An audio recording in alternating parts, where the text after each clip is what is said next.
वेदी लगती है, बांस की वेदी, देखो बांस का जैसे डंडा लगा हुआ है, ऐसे स्थानों पर बांस क्यों प्रयोग किया जाता है? बांस को हमेशा देखना, पति पत्नी के साथ बांस की वेदी लगी होती है हमारा। बांस इसलिए ज्यादा प्रयोग करते हैं, बांस को देखना जितना मर्जी लंबा हो जाए पर अंत में क्या करता है वो, क्या करता है?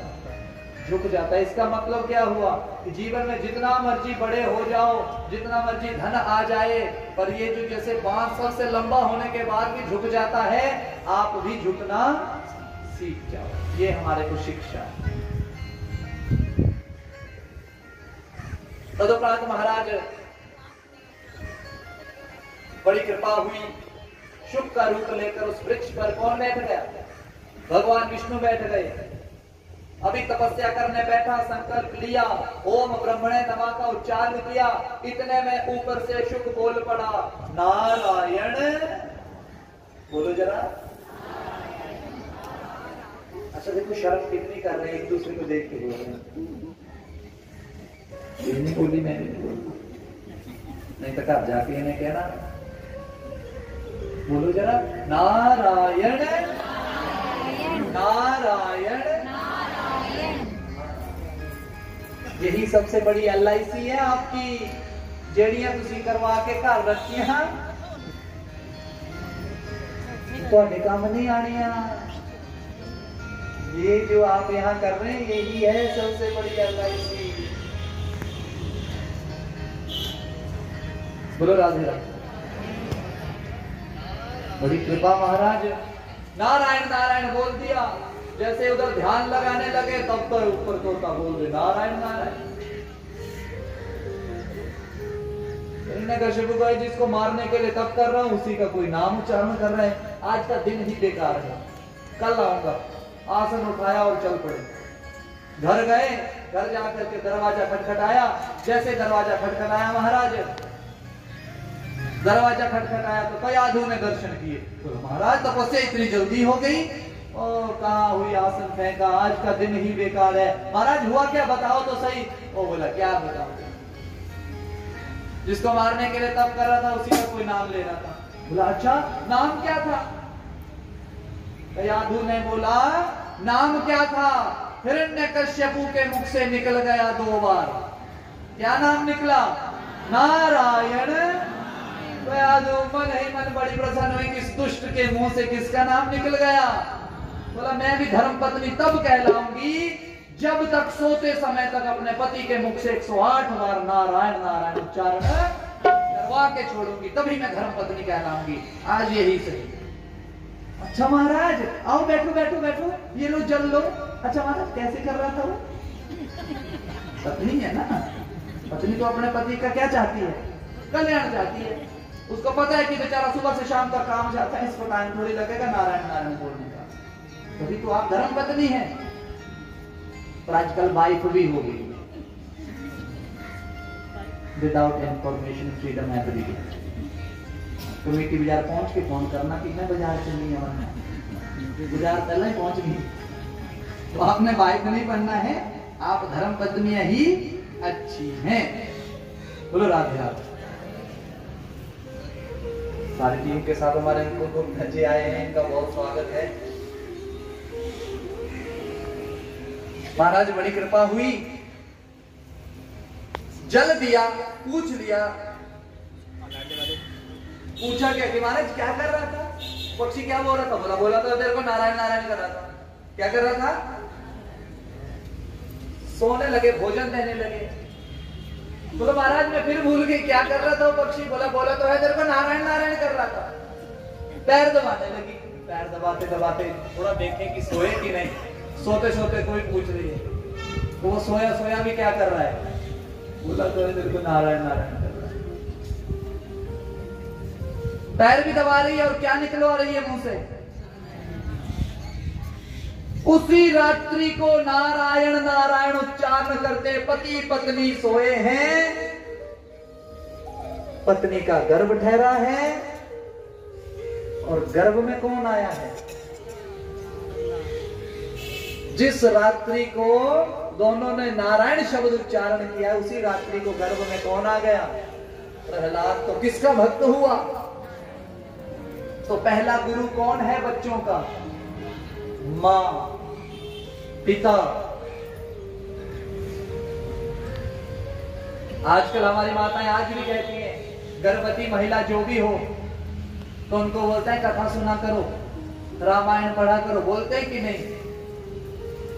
अगली कहती कोई नहीं, पागल होगी, मैं तो पहले ही पढ़ी है, इतनी डिग्रियां कितनी है मैं, है आज भी रामायण पढ़ती, दसो।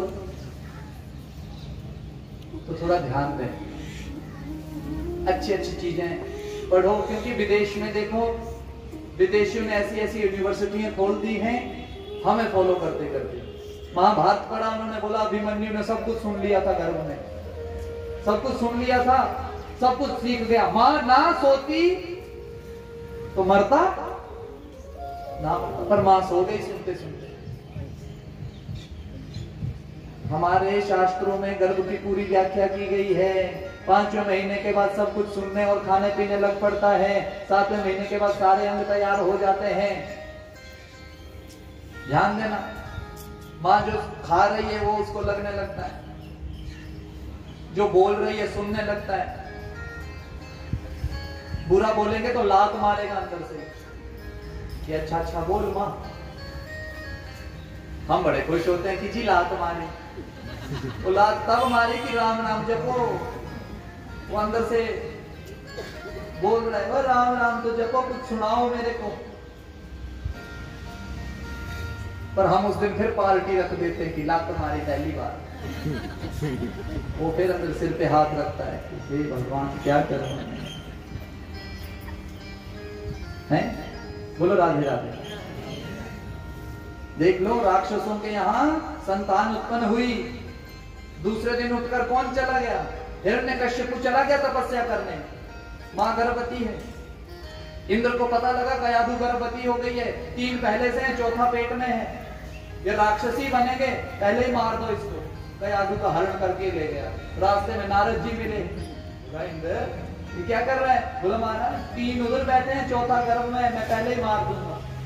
बोला आपको पता है ना, गर्भवती स्त्री, उसका अपमान करना, तू तो हरण कर रहा है, वही पाप है। उसको डांटा फटकारा और वहां से भेज दिया। कयाधु को अपने आश्रम ले गए, कहा कन्या तू यहाँ रह जब तक तेरा पति और तेरा गर्भ, जब तू चाहेगी तभी प्रसव होगा, अन्यथा तू ऐसे ही बनी रहेगी। अब नारद जी के आश्रम में रोज क्या होता है? नारायण, वो रोज क्या सुन रही है? नारायण नारायण। पेट में सुनने वाला क्या सुन रहा है? नारायण नारायण। कभी कथा हो रही है तो कभी कीर्तन हो रहा है, कभी क्या हो रहा है, कभी स्वाहा की आवाज आ रही है। तो बच्चे ने पेट में ही किसको गुरु बना लिया? नारद जी को। उसको पैदा होता ही किसी ने नहीं पढ़ाया, वो पहले ही क्या हो गया? पढ़ा लिखा हो गया। विदेश में कह रहे हैं कि ऐसी यूनिवर्सिटियां बन रही हैं कि गर्भवती मां को पूछा जाता है कि बड़े होकर अपने बालक को क्या बनाएगी? मां बोलती है मैं डॉक्टर बनाऊंगी। तो वो बोलते हैं कि बस इतनी फीस लगेगी, आपका बच्चा 100% डॉक्टर बनेगा। तो किसी ने पूछा कि वो कैसे है? बोला कुछ नहीं है, गर्भवती महिला को डॉक्टरों के साथ बैठा दो, डॉक्टर अपनी बातें करते रहेंगे, बच्चा गर्भ में सुनता रहेगा। जिसने इंजीनियर बनना है इंजीनियर के साथ बता दो, वो उधर खोज करता रहेगा, उधर सुनता रहेगा, इंजीनियर ही बनेगा बड़ा होके। ये पद्धति हमारी चुरा ली उन्होंने, पैसे वो कमा रहे हैं, पैसे लगा के हम वहां भेज रहे हैं कि असीमी जी इंजीनियर बनाना, उसी का ही बना लो। बोलो राधे राधे। पर हम मॉडर्न हो गए क्या? अब एक रात्रि आने वाली है, कौन सी? शिवरात्रि। कुछ मत करो, शिव के साथ रात बिता लो, कुछ मत करो। वहां बैठ करके जो पूजन कर रहे हैं बस उन्हीं को देखते रहो। है इतनी हिम्मत आप में?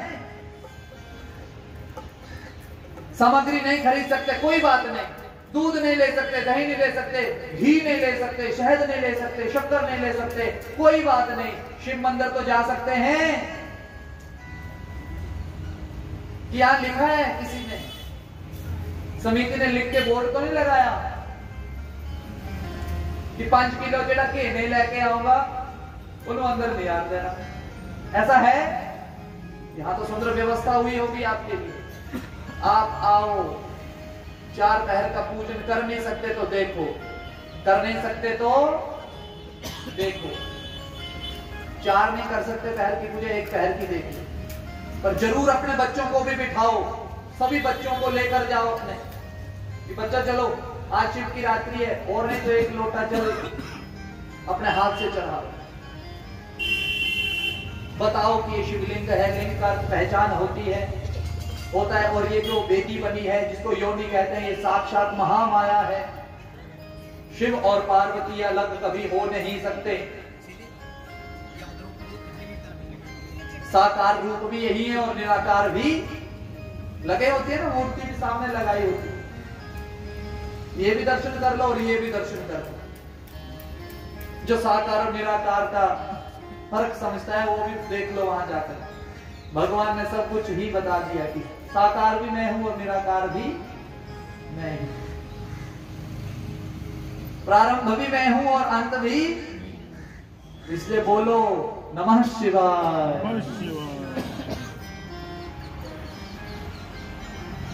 महाराज, संतान संस्कारी बनाना आपके हाथ में है।